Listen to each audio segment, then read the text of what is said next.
Boa tarde, a paz do Senhor. Quem vos fala aqui é a missionária Nadira Albano. Hoje é dia 28 de novembro de 2025, uma sexta-feira, né? Estamos começando mais um momento, João 3,30, que ele cresça que eu diminua. Como de costume, vamos estar orando e logo em seguida vamos estar passando para a preciosa palavra do Senhor, amém? Meu Deus e meu Pai, em nome de Jesus, mais uma vez eu entro na sua santa presença, pedindo perdão pelas minhas falhas e pelos meus pecados, que são em número.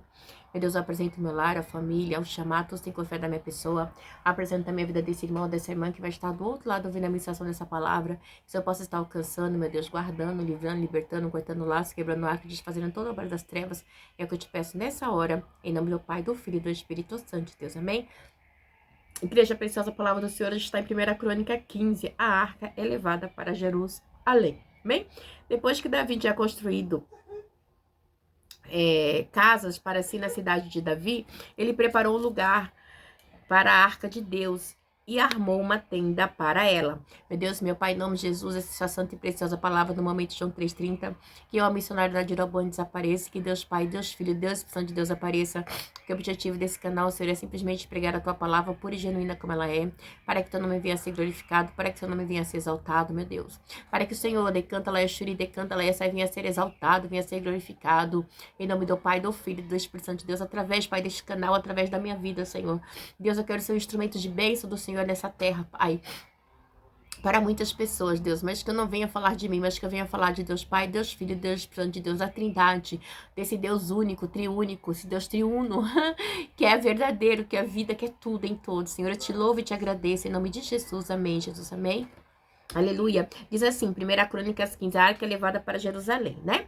Depois que Davi tinha construído casas para si na cidade de Davi, ele preparou um lugar para a arca de Deus e armou uma tenda para ela. Então Davi disse, somente os levitas poderão carregar a arca de Deus, pois para isso o Senhor escolheu para ficarem sempre ao seu serviço, né? Então Davi agora tinha certeza que quem tinha que levar a arca e a maneira certa de levar era quem? Eram os levitas. A gente vê, acho que no capítulo 13, né? Que quando ele vai pegar a arca, Uzá é morto, tá? No 13, né? Aqui, 1 Crônica 13, Uzá é morto porque ele toca na arca, porque ele botou no carrinho de boi novo, não poderia, no carroção de boi, tá? Tinha que ser simplesmente os sacerdotes, os levitas, né? Para estar levando a arca. Reuniu Davi todo Israel em Jerusalém para trazer a arca do Senhor para o lugar que ele havia preparado. Reuniu também os descendentes de Arão e os levitas. Então, igreja, agora a coisa vai ser diferente. Por quê? Porque agora ele vai levar a arca do Senhor da maneira que tem que ser feita, tá? Pelos levitas e da maneira certa. Vamos lá? 4. Reuniu também os descendentes de Arão e os levitas. Dos descendentes de Coate, Uriel, liderando 120. Descendentes de Merali, Asaías, liderando 220. Dos descendentes de Gerson, Joel, liderando 130. Os descendentes de Elisafá, Semais, liderando 200. Dos descendentes de Hebron, Eliel, liderando 80. Dos descendentes de Uziel, Aminadad, liderando 112. Em seguida, Davi convocou os sacerdotes Adoc, Abiatar, os levitas, Uriel, Asaías, Joel, Semaías, Eliel e Aminadad. Igreja, eu queria abrir um parênteses aqui. A tribo de Levi, ela era dividida entre os coatitas, os meranitas e os gersonitas, tá? Que eram os filhos de Corá. Então, ele tinha essa divisão, tá? Que era dos clãs de Levi, tá? Então, eram os coatitas, os meranitas e os gersonitas, tá? E dentro desses grupos ainda tinham subgrupos, tá? Dentro do grupo de Coate ainda tinha Elisafá, Hebron e Eliel, e assim por diante, amém? Dá pra vocês entenderem um pouquinho. Aleluia, glória a Deus, né? Isso aí a gente vai estar vendo em números, tá? Em números vai estar bem explicadinho isso. Acho que é em números mesmo. Vamos lá pro 12. Ele disse, vocês são o chefe das famílias levitas. Vocês e seus companheiros levitas deverão consagrar-se e trazer a arca do Senhor, Deus de Israel, para o local que preparei. Então, agora a arca, ela já não vinha de qualquer maneira. Ela já vinha preparada, porque eles eram responsáveis, né? Ele falou assim, vocês são os chefes das famílias levitas. Vocês e seus companheiros levitas deverão consagrar e trazer a arca do Senhor, o Deus de Israel, para o local que preparei para ela, né? Porque Davi ele sentia muito, porque Hirão confirmou o ministério de Davi dando-lhe um palácio, tá? Ali quando ele foi para Israel, tá? O rei Hirão deu um palácio para Davi. E Davi não achava legal ele morar num palácio, né? E a arca do Senhor não tem uma casa, né? É onde depois começa a surgir a história do templo, tá? De Salomão. Onde ele quer fazer uma casa para Deus. Deus fala que não, né? Que será o seu filho, né? que vai fazer, e assim, né? Vamos lá. Salomão, seu filho Salomão, tá? Pelo fato de vocês não terem carregado a arca na primeira vez, a ira do Senhor, o nosso Deus, causou destruição entre nós. Você tá entendendo? Então ele mesmo lembrou que na primeira vez os levitas não levaram a arca, porque era o quê? Lei e mandamento de Moisés, tá? Então Davi estava ciente, né? Ele diz assim, no 13, pelo fato de vocês não terem carregado a arca na primeira vez, a ira do Senhor e o nosso Deus causou destruição entre nós, e nós não tínhamos consultado sobre como proceder, né? Por quê? Porque tinha toda uma maneira, decanta lá, a arca do Senhor era a presença de Deus. A presença de Deus ali, aquela arca representava a presença de Deus no meio do povo de Israel, e ela continha as tábuas dos 10 mandamentos, né? A vara de Arão que floresceu no deserto e o maná, tudo que Deus deu para o povo de Israel no deserto, mostrando que Deus era com ele durante todo esse tempo. Então, essa arca, ela vê o cabelo começa... representa a presença de Deus, ok? Então, e Davi, ele reconhece que ele não levou da maneira que era para ser levada. É muito interessante isso, né? Então, a gente vê Davi relatando, decanta lá, Yashuri decanta lá, Yasai, que ele não procedeu da maneira que deveria proceder. Então, os sacerdotes, os levitas, se consagraram para transportar a arca do Senhor, ou Deus de Israel. Olha que linda! Aí agora eles vão se consagrar para estar levando a arca, porque é a presença do Senhor. E os levitas carregaram a arca de Deus, apoiando as varas da arca sobre o ombro, conforme Moisés tinha ordenado, de acordo com a palavra do Senhor. Então não era para pegar a arca e colocar num carroção, não. Eram os levitas que ia levando. E detalhe, sempre quando ele levava, ele sacrificava. Tinha todo uma ordem dada para Deus, porque eles não estavam levando qualquer coisa, eles estavam levando a presença de Deus. E quando a gente vê aqui, ó, no 13, o retorno da arca, diz assim, ó, diz assim, ó, no 6, Davi e todos os israelitas foram abalar, 13:6, que é Kiriat Jeriá em Judá, para buscar a arca de Deus, o Senhor que tem o seu trono entre os querubins, a arca sobre a qual o seu nome é invocado. É muito sério, igreja. É a arca a qual o nome do Senhor é invocado. Não poderia ser trazida de qualquer maneira. Decanta lá Yashuri, decanta lá Yasai, né? Então, né, sobre o qual o nome do Senhor é invocado. Aí diz assim, ó, tô lendo o 13, tá? Da casa de Abinadab levaram a arca de Deus num carroção novo, conduzido por Uzaiaiô. Quem é Uzaiaiô? Então, a igreja, era toda uma situação. Isso aqui tinha que ser levado pelo sacerdote e pelos levitas, tá? Não era simplesmente por usar Iaiô, não, tá? Tinha todo, né, um ritmo, um ritual, tá? Eram os levitas que tinham que levar. Então, igreja, o que ele fez não foi legal, tá? Então, não foi legal. E aí, por isso que Uzá foi fulminado, foi morto, tá bom? Não foi nem porque a má intenção dele, a intenção era boa, mas só dele tocar na arca, não era aquilo que Deus tinha, né, dado no mandamento ali de Moisés, né? A lei e o mandamento como a arca deveria ser levada, tá? Então, as coisas do Senhor têm que ser levadas a sério, conforme o Senhor quer, com cuidado, né?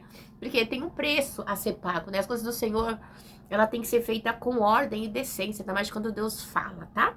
Davi, no 16. Davi também ordenou os líderes dos levitas que quem encarregasse os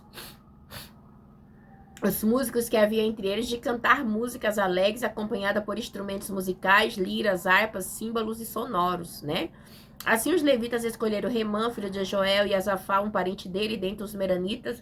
Seus parentes escolhidos eram Etã, filho de Cuxaias, e com ele seus parentes que estavam no segundo escalão, Zacarias, Jazael, Semiranete, Joel, Uni, Eliabe, Benaia, Masaias, Matatias, Elifelel, Miqunéias, Obed-edom, Jeiel, os porteiros. Então a igreja tinha toda, né, como é que se diz? Era todo um sistema, tá? As coisas de Deus, igreja, pra mim e pra você, né? A gente tem que levar muito a sério as coisas de igreja. As pessoas não levam as coisas de Deus a sério. Muita gente está levando as coisas de Deus num carroção de boi, de qualquer maneira, achando que tá fazendo certo. Não tá. Tem lei, tem mandamento, tem ordem. Tem lei, tem mandamento, tem ordem, ok? Não é de qualquer maneira. Vamos por 19. Os músicos Remã, Asaf e Etã deviam tocar os símbolos de bronze. Zacarias Seminarata, Joel, Eliabe, Maiasés, Banaia deviam tocar as liras. Então ainda tinha todo, né, todo uma separação, tá? Matias, Eliefeu, Micaías, Obed-edom, Jeel, Azarias deviam tocar harpas. Então, cada um tocava uma parte. Em oitava, marcando o ritmo. Kenaías, chefe dos levitas, ficou encarregado dos cânticos. E essa era a responsabilidade, pois ele tinha competência para isso, igreja. Olha, só é músico, só é adorador, só é levita aqui nesse tempo quem Deus chama. Hoje não tem levita, tá? Porque a tribo de Levi não existe. Adoradores é só quem chama, que tem competência. Deus dá o dom, é o chamado. Lamanda Shuri decanta lá e sai, né? Berequias e Eucana seriam porteiros e deveriam proteger a arca. Como quem? Berequias, Berequias e Eucana seriam porteiros e deveriam proteger o quê? A arca. Então, a igreja tem todo um ritual. Gente, quando a gente lê a palavra do Senhor, a gente medita, né? A gente vê que as coisas de Deus não é de qualquer jeito, né? Então, tem toda uma separação, um cuidado, né? Os sacerdotes Sebania, Josafá, Natanael, Amazias, Sarias, Benania e Eliezer deveriam tocar as cornetas diante da arca. Olha, de Deus. E Obed-edom e Jeias também deveriam ser o porteiro e vigiar a arca. Igreja. Olha que coisa linda, né? Não é de qualquer maneira. Essa palavra aqui, eu vou pregar ela. Muito, muito legal. Pregar. Na próxima pregação que eu tiver, eu vou pregar ela. Assim, com grande festa, Davi, as autoridades de Israel, os líderes dos batalhões de 1000, foram buscar a arca da aliança do Senhor que estava na casa de Obed-edom.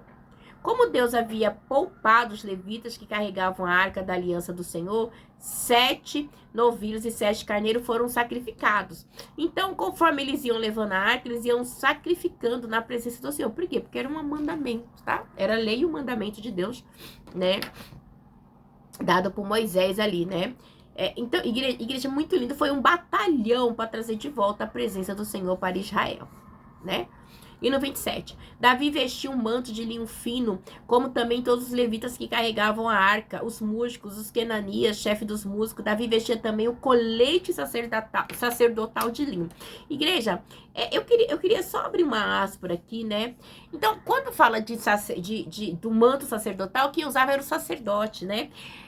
Davi aqui, ele representava ali, vamos dizer assim, a figura do Cristo messiânico, tá? Porque Cristo é o quê? Né? Ele é o sacerdote, então ele representa tipo a figura de Cristo aqui, porque Davi foi um homem segundo o coração de Deus, tá? Então, isso aqui é muito tremendo, tá bom? Por isso que ele vestiu o colete sacerdotal, que era coisa só para o sacerdote, ok? E todo Israel acompanhava a arca da aliança do Senhor alegremente, ao som de trombetas, cornetas, símbolos e toque de liras e de harpas. Oh, xeredecanta, lá ia xeredecanta, lá ia sair, que coisa linda. Quando a arca da aliança do Senhor estava entrando na cidade de Davi, Mical, filha de Saul, observava de uma janela e aconteceu que ao ver o rei Davi dançando e celebrando, ela o desprezou em seu coração. Eu acho muito interessante que a palavra do Senhor diz que ela desprezou Davi aonde? No seu coração, né? O primeiro desprezo dela começou no coração, mas depois ela fala, né? Nesse aqui não. Mas mais pra frente não, eu vou lembrar onde é que tá, que ela fala assim que ele tava dançando pra essas mulheres como se fosse um vadio. Acho que tá em Samuel. E aí, se eu não me engano, acho que é em 1 Samuel, igreja. Não é 1 Samuel. Não é 1 Samuel mesmo. Eu vou achar. E com isso, o que acontece? Mical, ela acaba ficando estéril, tá? Porque ela desprezou Davi. O desprezo dela por Davi, como é que eu posso dizer? O desprezo dela por Davi a fez se tornar estéril, tá? Ela se tornou estéril. E igreja mostrando, aleluia, né? Que as coisas de Deus ele fala, ele coisa. Então, assim, né? Não tem como, né? A gente desprezar alguém que Deus já levantou, que Deus já escolheu, né? Então, é muito sério, né? O desprezo que ela teve ali, né? Por Davi, tá? Quando Davi veio trazer a arca de volta, tá? Isso aqui, se não me engano, tá em 2 Samuel, igreja. E que é tanta coisa. Ah, 2 Samuel 6, tá? A arca é levada para Jerusalém, tá? E diz assim, 2 Samuel 6, versículo 20. Voltando Davi para casa, para abençoar sua família, Mical, filha de Saul, saiu ao seu encontro e lhe disse: como o rei de Israel se destacou hoje tirando o manto na frente das escravas de seus servos como um homem vulgar, né? Aí diz no 21, mas Davi disse a Mical: foi perante o Senhor que eu dancei, perante aquele que me escolheu em lugar de seu pai, ou de qualquer outro da família dele, quando me designou soberano sobre o povo do Senhor, sobre Israel, perante o Senhor celebrarei. E me rebaixarei ainda mais e me humilharei aos meus próprios olhos, mas serei honrado por essas escravas que você mencionou, né? E até o dia da sua morte, Mical, filha de Saul, jamais teve filho. Então ela ficou estéril, tá? Foi muito sério o desprezo que ela teve por Davi. O desprezo que ela teve por Davi a tornou estéril, tá? É 2 Samuel 6, versículo 20 ao 22. Então, Mical se torna estéril. Igreja, ela desprezou, tá? O rei Davi, tá? Ela desprezou o rei Davi, tá? Então, igreja, que a gente não venha desprezar, né? Um homem e uma mulher de Deus no coração. Não podemos. Porque Deus é quem conhece. Mesmo em pensamentos, a gente despreza, né? Ainda bem que Deus, ele é misericordioso, né? Mas às vezes a gente fala coisas ou pensa que não deveria pensar. E isso é muito ruim, né? Porque quando Deus escolhe alguém, Deus escolhe, amém? Deus abençoe e fique na paz. Tenha como eu posso dizer, um final de semana abençoado em nome de Jesus. Meditem na palavra do Senhor, porque sempre medita. Porque, como diz o Salmo 119, versículo 105, lâmpada para os meus pés é a tua palavra. E cada vez que eu me lambuzo, igreja da palavra do Senhor, eu me lambuzo, porque eu amo essa palavra, né? É luta para mim meditar na palavra. Mas quando eu entro assim, Deus começa a abrir os horizontes, assim, eu viajo mesmo. Deus abençoe e fique na paz. Eu sou a babona da Trindade, eu amo a palavra, Deus sabe.